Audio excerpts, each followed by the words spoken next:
Ya hadirin azza wa jazakumullah, semoga waktunya cukup. Kita akan membahas tentang ringkasan hukum sholat Idul Fitri dan Idul Adha.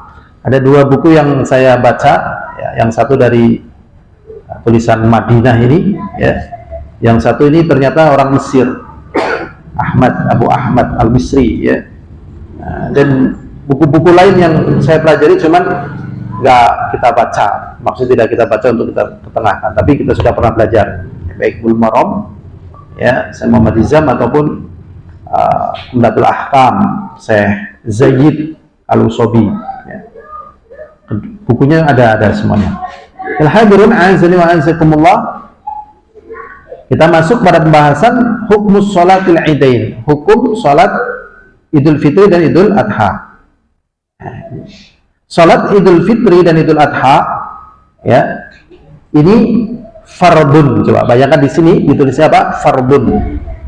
Berarti apa? Fardu, wajib. Kan kemarin sudah pernah kita jelaskan antara wajib sama fardu itu berbeda, ya kan? Di sini disebutkan fardun. Menurut pendapat yang rajih, menurut dari penjelasan ucapan para ulama, di antaranya adalah ucapannya Abu Hanifah, kemudian salah satu dari pendapatnya Syafi'i. Jadi ternyata Imam Syafi'i punya beberapa pendapat. Satu orang punya beberapa pendapat. Nah, salah satunya beliau berpendapat fardu tentang sholat Idul Fitri atau Idul Adha. Atau salah satu di antara dua pendapat Imam Ahmad. Jadi di antara pendapat Imam Ahmad ada yang mengatakan sholat Idul Fitri dan sholat Idul Adha adalah fardu. Dalilnya sebagaimana yang diucapkan oleh Nabi Muhammad SAW, yaitu apa? Ammaran nisa'a ayakhrujna di sholatil Id, yaitu perintah dari Nabi Muhammad SAW untuk para wanita keluar mengerjakan sholat Id, sampai para wanita-wanita haid dan para wanita-wanita yang dalam pingitan untuk menyaksikan kebaikan dakwah kaum muslimin. Wa amaral khuyyada ayatazilna al-musalla, dan Nabi memerintahkan untuk para wanita haid tidak masuk dalam musalla, yaitu gelanggang di sholat idnya, tapi ikut menyaksikan.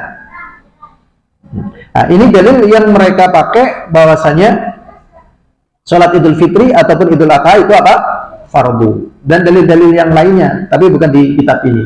Di antaranya, kalau misalnya antara sholat Id dengan sholat Jumat itu dalam satu waktu, maka boleh milih, apakah mau sholat duhur atau mau sholat Jumat. Dan tidak ada yang bisa menggugurkan satu amalan kecuali derajat amalan itu sama atau lebih kuat. Jadi di dalam agama ini pun ada yang namanya menakar kekuatan amalan, ditakar. Jadi tidak mungkin amalan wajib kok bisa gugur dengan amalan sunnah. Tatkala amalan wajib seperti sholat Jumat itu gugur, tatkala bersamaan dengan sholat Id, berarti kan sholat Id hukumnya apa? Wajib. Begitu cara pendalilan yang mereka bangun. Kemudian perintah Nabi untuk para wanita tadi menghadiri, berarti di sini wajib, wajib dalam artian fardu. Tetapi pendapat ini sebatas yang saya ketahui, ini pendapatnya lemah, walaupun di sini dikatakan rojih. Rojih itu yang kuat. Yang kuat adalah sunnah muakkadah. Kenapa hukumnya tidak bisa ditarik kepada wajib atau fardu tadi? Karena dalil para ulama yang lainnya, sholat Idul Fitri atau Idul Adha ini itu tidak tercantum pada kewajiban sholat fardu sehari semalam 5 waktu, subuh, duhur, asar, maghrib, isya. Nah, sholat itu disebutkan di sini tidak ada, sehingga tidak bisa dikatakan fardu karena adanya dalil ini. Ini yang paling kuat, sehingga sunnah muakkadah sebagaimana mazhab yang ada di Indonesia. Tapi kalau misalnya kita ketemu dengan orang yang berpendapat wajib, kita sudah tahu dalil yang mereka pakai sebagaimana disebutkan di sini. Berikutnya hadirun azani wa azakumullah. Kemudian adab-adab pada hari Jumat, pada hari Id. Yang pertama disunnahkan berdandan pada hari Id, tajammul. Walaupun di sana ada pembahasan tentang kemungkaran pada hari Id, yaitu diantaranya ngerok jenggot. Ngerok jenggot ini nggak boleh, memang sunnah berdandan, tapi ngerok jenggot haram. Atau menyemir rambut dengan warna hitam, nah, ini nggak boleh juga. Dan biasanya karena orang berdandan tadi. Ya, tapi sunnah berdandan tatkala hari Id. Ini demikian itu, ya, dengan kita mandi, memakai pakaian yang paling bagus. Di sini disebutkan memakai pakaian yang paling bagus. Pakaian yang paling bagus belum tentu apa? Baru. Kalau di negeri kita ini pakaian yang bagus adalah yang baru, ya, yang baru, yang paling bagus di toko, gitu kan? Nah, beli, ya kan? Ada yang paling bagus di rumah, paling seneng. Kalau mau beli ya nggak apa-apa, enggak ya nggak apa-apa, ya. Kemudian mandi dan pakai minyak wangi. Ya, jadi minyak wangi ini sebenarnya hampir wajib, ya, karena malaikat terganggu. Innal malaikah yatata'azza kama yata'azza banu Adam. Bahasanya malaikat itu terganggu sebagaimana terganggunya anak manusia. Jadi kalau bau badan kita nggak enak, malaikat juga nggak suka. Kalau bau badan kita enak, misalnya dengan minyak wangi, ya, para jin, para syaitan nggak suka. Ya, syaitan nggak suka. Makanya orang-orang yang suka dengan klinik dan seterusnya, baunya khas klinik, gitu. Ya, gimana? Itu khas kayak gitu, ya. Karena memang begitulah, ya. Jadi pakai wangian atau yub ini, pakai wangian. Sungguh telah sabit dari Abdullah bin Umar radhiyallahu anhuma, sesungguhnya beliau, ya, kana yashhadul fajra mal imam. Bahasanya beliau waktu itu menyaksikan fajar bersama imam. Ya, fajar di sini berarti zahirnya sholat subuh, ya, bersama imam jamaah. Yakni yaumul Id, yaitu sholat Id. Tsumma yarji ila baitihi. Ternyata beliau tidak sebagaimana imam ataupun yang lainnya langsung ke lapangan dari Masjidil Haram ke lapangan, tetapi beliau apa? Pulang ke rumahnya. Fayaghtasilu ghuslahu minal janabah. Kemudian dia mandi sebagai mandi janabah. Kemudian beliau wayal basu ahsanu thiyabihi, pakai pakaian yang paling bagus. Wa tatayyub, dan pakai wangi-wangian bi ahsani ma indahu, dengan apa yang paling bagus dari wangi-wangian tersebut yang beliau miliki. Tsumma yakhruju hatta ya'tiyal musalla, sampai keluar, ya, dari masjid, keluar dari rumah sampai mendatangi musalla, yaitu tanah lapang. Kita sambil ngatur waktunya, ya, biar walaupun nggak detail semuanya, tapi secara umum dari poin-poin yang penting, ya, bisa kita raih. Berikutnya, ini yang pertama tadi ada pada hari Id. Yang kedua, disyariatkannya makan kurma, ya, tamarat, ya, kurma sebelum keluar pada hari Idul Fitri. Wa adamul akli fil adha hatta yarji, dan tidak makan pada hari adha sampai pulang. Ya. Itu sunnah, ya, sunnah. Misalnya minum sedikit nggak apa-apa, ya, pada Idul Adha. Cuman apa yang dilakukan oleh Rasulullah dan para sahabatnya nggak makan, karena diharapkan nanti tatkala makan sambil makan daging kurbannya, iya. Cuma di tempat kita kalau ngurumat sapi atau kambing sampai sore, ya, akhirnya kelamaan ini. Pulang juga makannya makan bukan daging, ya, arem-arem dan sebagainya, akhirnya, ya, masih lama ini. Diriwayatkan dari Anas, semoga Allah meridhoinya, beliau berkata bahwa Nabi Muhammad SAW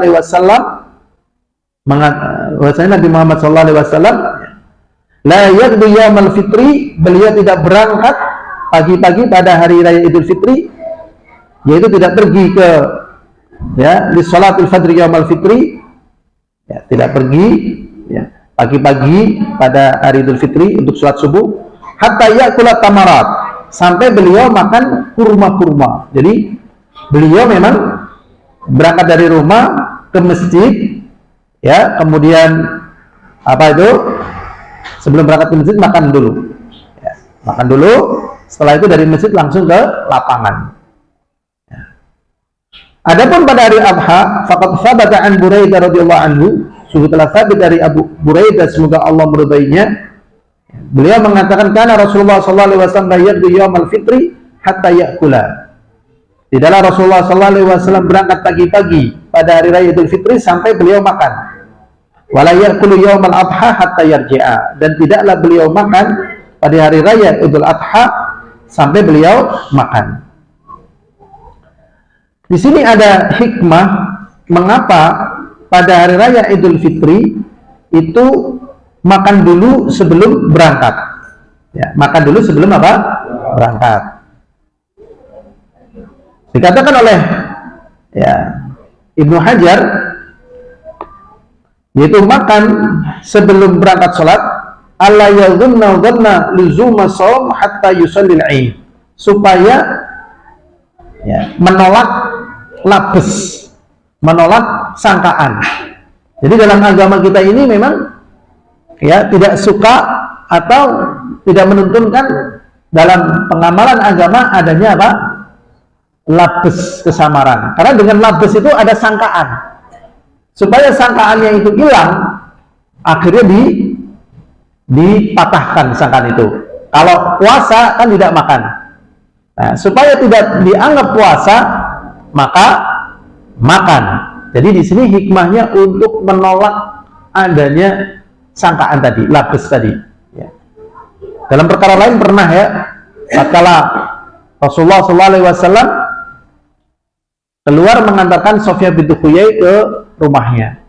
Tiba-tiba ada dua orang sahabat melihat Rasulullah SAW itu berjalan dengan perempuan. Wah, timbul pikiran macam-macam, jangan-jangan ini ya. Nah, maka Rasulullah SAW itu langsung mengatakan innaha Sofiyah bintu Huyai ala rislikuma, kalian tuh jangan cepet-cepet kayak gitu-gitu ya. Berarti ada sangkaan kalian tuh, lihat saya aneh begitu ya. Sesungguhnya ini adalah Sofiyah bintu Huyai. Kemudian Rasulullah mengatakan inna syaitan yajri majrad dam, sesungguhnya syaitan itu berjalan pada peredaran apa? Darah. Jadi memang menolak labes. Tapi di masa kita ini jarang sekali orang menolak apa? Labes ya, sampai akhirnya terjatuh pada perkara yang haram ya. Contoh misalnya ipar itu kan bukan mahram, sengaja kan yang dilapuskan itu iparnya gitu ya. Akhirnya terjadilah apa yang terjadi dalam kehidupan sebagaimana kita ketahui. Memang harus dijelaskan, kamu ipar saya, kamu bukan mahram ya, kita bersaudara tapi kan bukan mahram. Jadi hikmahnya adalah menolak adanya sangkaan. Berikutnya ialah hadirun azani wa azakumullah ayyusallil 'id fil musalla.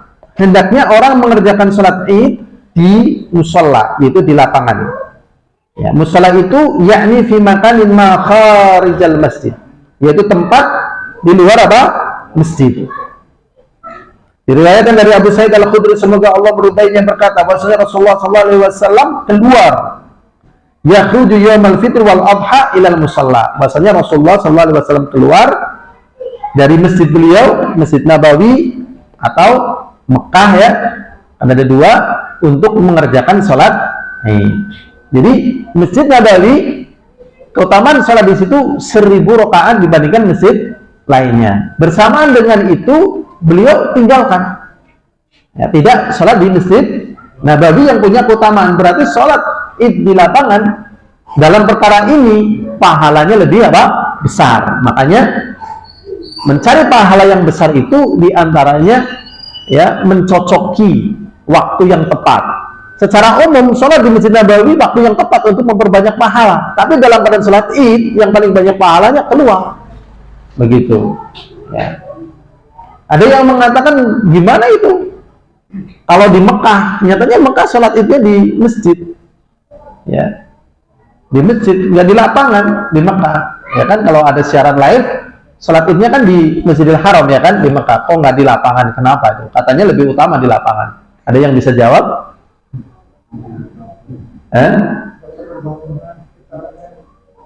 Ya, karena tidak ada tanah yang kosong di Mekah yang lebih luas daripada tanah haram.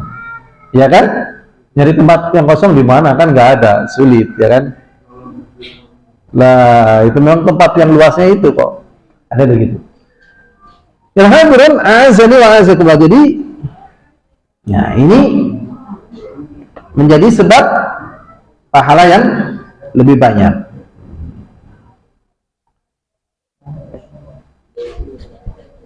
Kemudian kalau misalnya sholat di masjid itu tidak dilakukan kecuali karena darurat, misalnya hujan ataupun dingin ataupun yang lainnya, sehingga tidak mungkin dikerjakan di masjid, maka ya dilakukan apa? Di masjid, karena tidak mungkin dilakukan di luar masjid, akhirnya dilakukan di masjid.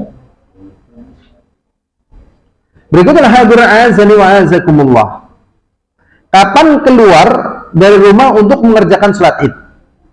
Kapan keluar dari rumah untuk mengerjakan sholat Id, yaitu Idain? Tidak ada hadis yang sahih yubayyinu waqtal khuruji li sholatil Id. Jadi tidak ada dalil yang khusus yang sahih kapan sih waktu yang paling tepat ya menjelaskan tentang keluarnya seseorang untuk sholat Id. Kecuali ada sebuah athar dari sebagian sahabat dan yang lainnya, annahum kanu yakhrujuna ila shalat ila shalat ba'da shalat subhi. Jadi ada athar ya, dari sahabat dan yang lainnya bahwasanya mereka keluar ya menuju lapangan itu setelah sholat subuh.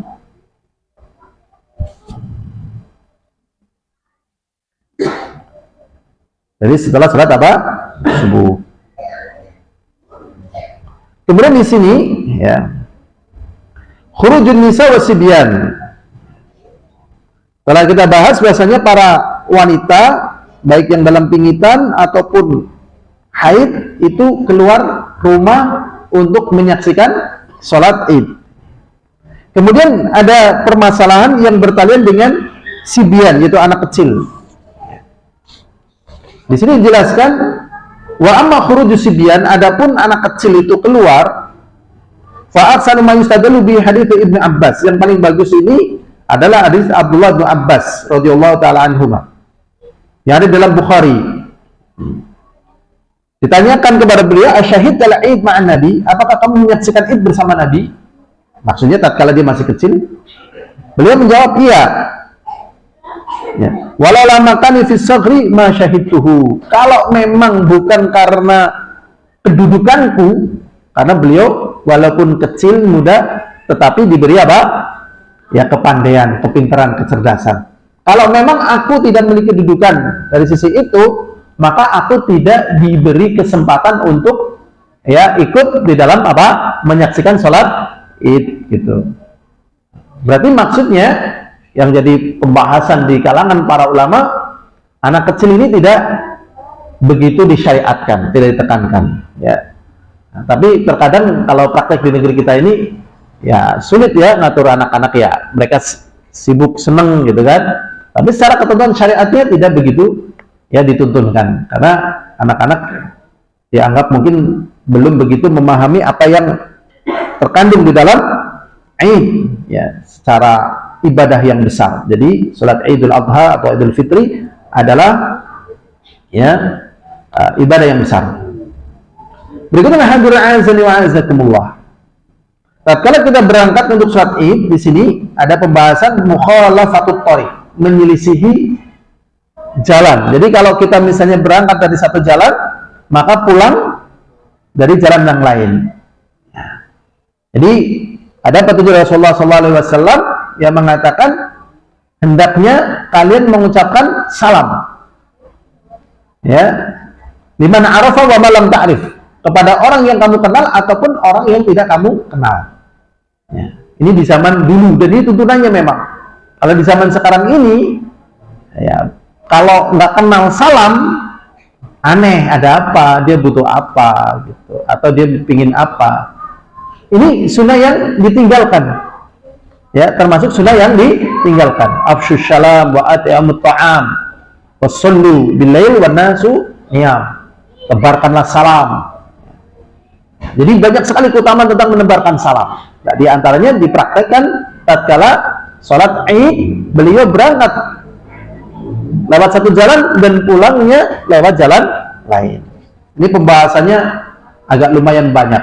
Di antaranya supaya bisa mengucapkan salam di antara dua jalan, supaya bisa memberikan kebaikan di antara dua jalan, supaya ya bisa mendapatkan kebaikan dari dua jalan.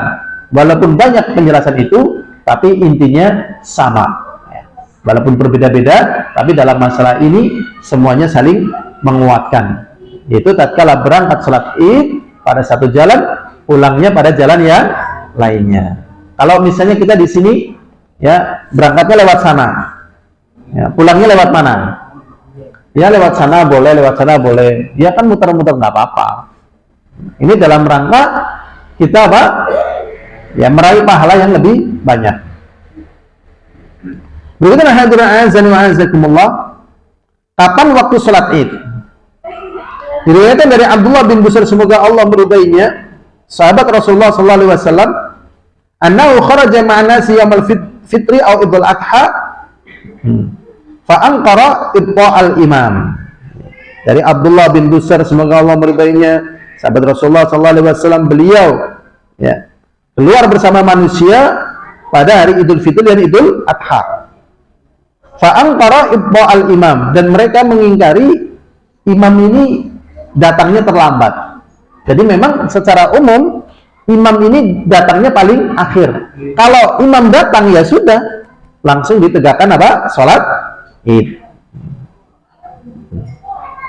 Wa qala inna kunna qad arafna ya sa'atuna hadhihi. Dan dahulu kami sudah tahu kapan kami mengerjakan salat Id ini, yaitu tatkala waktu duha. Yaitu tatkala waktu duha. Dan dimulai waktu salat duha ya, setelah syuruk. Jadi kan ada tulu', ada syuruk. Tulu' itu matahari muncul. Syuruk itu matahari tatkala sudah mulai naik ya, sepenggala sekitar 10 menit ya, 10 menit 15 menit begitu naik. Ini waktu sholat syuruk di situ. Makanya kalau orang ingin mendapatkan keutamaan sholat syuruk itu jangan gugup, karena kalau dia pada waktu tulu' ini adalah waktu yang terlarang untuk sholat. Waktu terlarang untuk sholat kan bertiga: tatkala matahari muncul, tatkala matahari di tengah-tengah, dan tatkala matahari tenggelam di barat ya. Jadi syuruk tatkala naik. Ini adalah waktu duha atau awal waktu duha.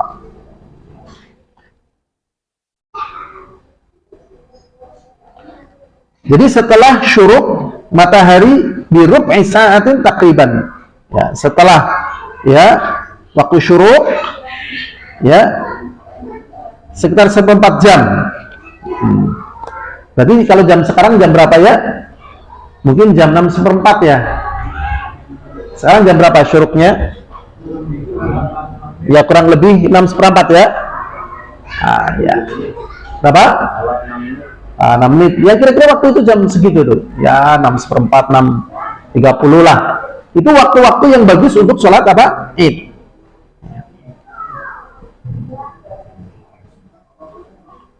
Wala hadza fa yustahabbu ta'jilu sholatil Id. Maka dari ini disunnahkan menyegerakan sholat Id. Wa yukrahu ta'khiruha, dan dimakruhkan mengakhirkannya. Ya. Dan di sini dijelaskan oleh Syekh Abdul Az-Zazi, dan bahwa dalam perkara ini umum baik pada salat Idul Fitri ataupun Idul Adha. Kalau di masyarakat kita, kalau salat Idul Fitri biasanya lebih gasik ya, lebih siang ya. Kalau Idul Adha lebih gasik. Sebenarnya nggak ada perbedaan, karena tidak ada perbedaan pada kedua waktu ini, nggak ada. Namanya juga sama, Idul Fitri dan Idul Adha sama hari raya. Kapan akhir daripada sholat Idul Fitri dan Idul Adha? Zuhur, betul. Ya, kalau misalnya ya pas waktu zuhur kita baru tahu hilal tanggal 1 bulan Syawal itu kelihatan. Kapan kita sholat Id? Besok ya, tapi membatalkan puasanya waktu hari itu juga. Misalnya jam 12 lah ya, jam 12 atau ya kurang lebih lah jam-jam itulah ya, jam 12 misalnya. Kita baru tahu ini hilal udah kelihatan nih. Kita sholat Id apa tidak? besok, ya betul. Tapi kita membatalkan apa? Puasa. Berikutnya hadirin azani wa azakumullah. Sekarang apakah ada adzan dan iqamah pada salat Id? Adzan dan iqamah ada apa tidak? Hukum adzan wal iqamah lil Id. Berkata Ibnu Qayyim rahimahullah taala, karena sallallahu alaihi wasallam idza intaha ilal musalla, kata Ibnu Qayyim, beliau menjelaskan apabila Rasulullah sallallahu alaihi wasallam telah sampai ke lapangan, akhadha fi salatin ghairi adzanin. Beliau langsung sholat tanpa adanya apa? Adzan. Adakah orang kalau mau mengerjakan sholat Id adzan? Ada nggak? Kalau di masjid ada yang adzan? Nggak ada? Oh, berarti masya Allah pas ini, ya. Tinggal tempatnya di lapangan, ya. Jadi sunnahnya di lapangan. Tempatnya belum, betul. Memang itu tadi yang sebagai mukadimah. Jadi untuk menuju sunnah itu perjuangan, ya. Karena sunnah itu dibangun di atas ilmu, di atas belajar. Ya, sementara kebiasaan itu berjalan berdasarkan apa? Turun temurun. Ya, turun temurun tanpa adanya apa? Evaluasi. Dan evaluasi itu sulit loh. Dalam perkara agama, evaluasi apa? Sulit. Ya. Coba misalnya ya, bertahun-tahun pakai peci hitam. Ya, bertahun-tahun semuanya peci hitam. Tiba-tiba kok ada orang yang pakai peci putih, ya kan? Wah, ini bid'ah ini peci putih ini. Ya kan? Atau ya, terus sekian lama pakai peci putih, tiba-tiba ada yang pakai peci hitam. Nyeleneh apa kayak? Masya Allah. Jadi itulah perasaan itu kadang sering main untuk ya bercampur padanya apa? Penentuan hukum syariat. Karena penentuan hukum syariat tidak boleh padanya bercampur apa tadi? Ya perasaan, ya pemikiran dan sebagainya. Karena harus dibangun di atas ikhlas, dibangun di atas apa? Ilmu. Ya. Inilah hadirin azza wa azakumullah. Kata Ibnu Qayyim al-Jauziyah, beliau mengatakan dan tidak ada ucapan as-salatul jami'ah. Kalau salatul jami'ah di sini ada apa enggak? Ada ya? Nah, sebenarnya enggak ada. As-salatul jami'ah artinya tegakkanlah salat secara bersama. Enggak ada. Jadi memang salat langsung. Ya, ini kata Ibnu Qayyim. Ya. Wa sunnah ala yuf'al syai'un min dzalik. Sedangkan secara sunnah tidak kerjakan dari itu semuanya. Ya. Adzan, iqamah enggak ada, salat jami'ah juga enggak ada secara sunnahnya. Tapi sebagian pendapat ulama, ya, ini menganjurkan salatul jami'ah, seperti Imam Syafi'i di dalam kitab ya, seperti ya Imam Syafi'i di dalam kitab Ini pendapat Imam Syafi'i. Makanya tatkala kita belajar sunnah, akhirnya kita juga mempelajari ya kitab-kitab para ulama dengan dasar pendalilan yang ada pada mereka ini, bagaimana kedudukannya secara sunnah. Nah, inilah yang namanya kita diajari untuk tidak taklid. Dan ternyata tidak taklid ini adalah apa? Sulit. Ya, membutuhkan apa? Ya, perjuangan. Lah, ngapain kita harus berjuang? Yang namanya ibadah kan rubuh-rubuh gedang. Ngapain kita berjuang? Jawabannya gimana? Ngapain kita berjuang? Ikut aja sudah bisa. Jawabannya gimana? Tetap nilai pahala itu beda. Ada orang sama-sama puasa, yang satu pakai ilmu, mengetahui hukum-hukumnya, niatnya benar, dengan orang yang ikut-ikutan puasa ya sahur gini, pokoknya ngikut gitu loh. Pahalanya sama beda? Beda. Antara orang yang pakai Quran suah, lah aku anu pengajian yang anu peci. Nah, dengan dia niat memang memakai peci ini. Ya, kalau Imam Ahmad mengatakan kalau orang sholat sekian lama nggak pakai penutup kepala, ini nggak sah. Walaupun memang tidak wajib, tapi juga diperintahkan. Khudhu zinatakum inda kulli sholat atau masajid. Ya. Nah, ini orang ikut-ikutan, sama pakai peci, tapi nilainya apa? Beda. Gitu. Jadi memang dibangun di atas ilmu. agama ini, ya, itu nanti membedakan pahala yang diterima oleh masing-masing orangnya. Jadi ini pendapat Imam Syafi'i. Ya, simpulannya kalau secara sunnah tidak ada. Kemudian lil hadirin azani wa azakumullah, bagaimana tata cara salat Id? Salat Id 2 rakaat. Ya. Takbir pada rakaat pertama 7 kali takbir setelah takbiratul ihram. Jadi setelah takbiratul ihram nambah berapa? 7. Ya, memang dalam masalah ini ada khilaf. Cuman dia tebel nih, memantapkan ya. Kalau di sini ya 9, ya 7 atau 9 itu. Kalau di sini mantep 7, ya tanpa takbiratul ihram. Jadi takbiratul ihramnya nggak dihitung, ya. Ya. Yang 7 itu namanya takbir zawaid, takbir tambahan atau zaidah. Kemudian pada takbir yang kedua 5 kali, ya setelah takbir bangkit dari sujud. Sujud sudah selesai, baru takbir berapa kali? 5 kali. Kata Al-Imam Al-Iraqi, wa huwa qaulu aktsaril ulama min as-sahaba wat tabi'in wal a'immah. Ini pendapat yang paling banyak dimiliki oleh para ulama, sahabat, tabi'in dan para a'immah. Sekarang ada permasalahan. Apakah tatkala di antara takbir yang satu dengan takbir yang lain ada zikir tertentu? Ya, ada zikir tertentu apa tidak? Di sini tidak ada dari Nabi Muhammad SAW zikir tertentu. Akan tetapi ada dari Abdullah bin Mas'ud. Nah, ini namanya istihad dari Abdullah bin Mas'ud. Ini istihad beliau sendiri. Ya. Adapun dari Rasulullah tidak ada, tapi istihad beliau. Bahwasanya beliau yahmadullah, mengucapkan tahmid, ya. Wa yuthni alaih, dan menyanjungnya. Wa yusalli ala nabi, dan salawat kepada Nabi sallallahu alaihi wasallam. Dan Al-Imam Al-Albani menghasankan riwayat ini dari Abdullah bin Mas'ud.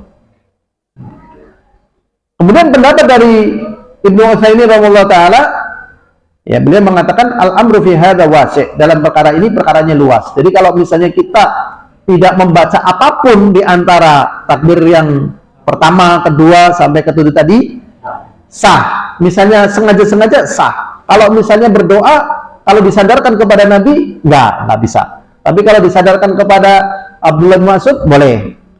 Saya alhamdulillah wala ilaha illallah wallahu akbar. Ya, atau baca salawat. Ya.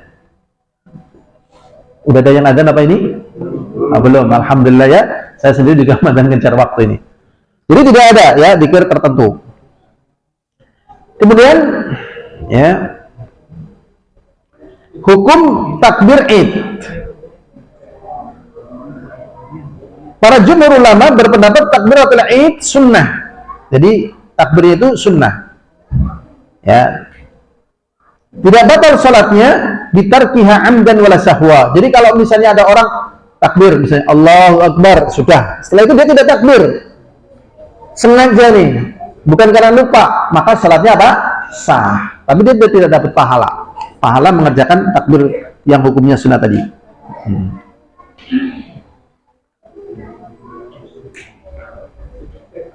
Berikutnya, apakah tatkala kita takbir pada Id mengangkat tangan? Nah, ini yang jadi sering permasalahannya. Fi khilafun baina ahli ilmi. Jadi, apakah tatkala kita takbir Id itu mengangkat tangan, misalnya Allahu Akbar, kemudian di belakang apa? Allahu Akbar. Umumnya kalau di sini ngangkat tangan apa tidak? Kalau sakit angkat ya. Sebenarnya yang lebih dekat kepada kebenaran nggak ngangkat tangan. Iya. Apa ya iya? Iya nih jenenge tembe ngerti. Bisa omong mau. Jadi tatkala kita mengevaluasi itu banyak hal-hal yang belum terbahas, tentu banyak sekali. Loh, kitab itu ribuan jilid loh. Ribuan jilid itu, ya itulah makanya kemuliaan orang-orang yang telaten. Di masa kita ini kan kebanyakannya panik. Nek ngantekan ora kasab. Nah. Padahal kalau orang mempelajari ilmu, coba yang lainnya lagi bawon, maca buku, yang lainnya lagi ngasak, maca buku, lagi adol kangkung, maca buku, Ya orang dikanggung, orang dibawonan gitu. Cuman dapat ilmu. Lah, orang yang semacam ini pahalanya berlipat. Karena akan mengungkap perkara-perkara yang menjadi baiknya urusan manusia gitu. Tapi biasanya orang semacam ini tidak mendapatkan penghormatan yang layak sebagaimana para juragan. Ya, juragan itu waduh baru jauh bos kan gitu. Padahal yang ngasih ilmu dan juga ngasih duit. Tapi di hati orang yang lihat takdirnya besar, mobilnya baru lagi apa bos gitu. Ya Allah. Ini menunjukkan orang yang seperti itu ada unsur takwil kepada apa? Dunia. Nah, mending ditahan lisannya gitu. Ya, karena orang sudah pakai mobil Rubicon aja, itu kan masih belum marem. Karena itu hubungannya dengan rasa. Hubungannya dengan apa? Rasanya namanya rasa itu kalau nggak ditekan itu nggak ada apa puasnya. Kita lanjut. Jadi di sini ada khilaf memang. Jadi tidak ada hadis yang sahih yang menjelaskan tentang masalah itu. Kemudian lagi, ya, di dalam masalah ini juga tidak ada, ya, misalnya kan begini ya, biasanya kan misalnya kan imamnya ya, biasanya imamnya mengangkat tangan, padahal yang betul tidak mengangkat tangan pada sholat id atau sholat istisqa. Tapi kalau sholat jenazah malah mengangkat tangan. Kalau sholat jenazah kebanyakan orang mengangkat tangan atau tidak mengangkat tangan? Mengangkat tangan ya. Oh berarti jenazah mengangkat tangan, id mengangkat tangan. Berarti id nggak mengangkat tangan, jenazah tidak. Jenazah mengangkat tangan, id tidak mengangkat tangan. Kemudian ada hal lagi yang perlu diperhatikan. Tatkala imam misalnya Allahu Akbar, kita nggak perlu mengucapkan Allahu Akbar. Umumnya kita mengucapkan atau tidak mengucapkan? Itulah. Ya kan? Lirih. Ya kan? Tatkala imam sholat maghrib, sholat isya, imamnya takbir Allahu Akbar. Maknanya Allahu Akbar apa enggak? Enggak kan? Mengucapkan tapi apa? Lirih. Itu loh. Itu yang jenenge salah kaprah. Jenenge salah kaprah apa? Angleh. Jadi sebabnya angleh. Melu, wah itu udah disebutnya pokoknya dek melu ya kan, melu pak kiai atau pak ustadz gitu mesti benar ya kan, benar mesti benar atau tidak mesti benar belum tentu, walaupun ustadz loh, bahkan walaupun syekh memang kita dilatih untuk ikhlas ya, memang dalam agama sering ada hierarki, tapi dalam keadaan tertentu tetap ikhlas yang dikedepankan. Kalau bayar zakat ada akad ijab qabul atau tidak? Enggak secara syariatnya loh. Niat ingsun bayar zakat ya kan? Dan enggak ada kan? Enggak ada. Ya, qadarullah saya lupa ya. Rencana mau bawa mut ya buat masjid ini. Mut yang ada sanadnya itu. Tapi kalau ada yang mau ambil bisa ya. Iya, itu masya Allah dulu belum. Ini ada itu. Ada kemarin kita cari-cari sekarang udah ketemu. Itu pakai sanad itu, jadi bentuknya ukurannya sama dengan mudnya di zaman Rasulullah SAW, itu bisa dipakai. Berikutnya hadirun azani wa azakumullah.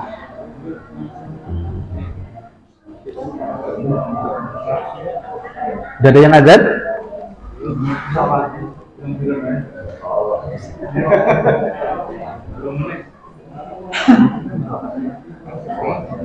Kemudian bacaannya dibaca sebagaimana yang sudah diketahui ya. Di sini ada riwayat dari Nu'man bin Bashir, semoga Allah meridainya, berkata bahwasanya Rasulullah SAW membaca pada Idain dan sholat Jumat yaitu dengan Sabihisma Rabbikal A'la. Ya. Dan juga hal ataka hadithul ghasyiyah. Ini banyak sekali ya yang mengamalkan ini. Tuh.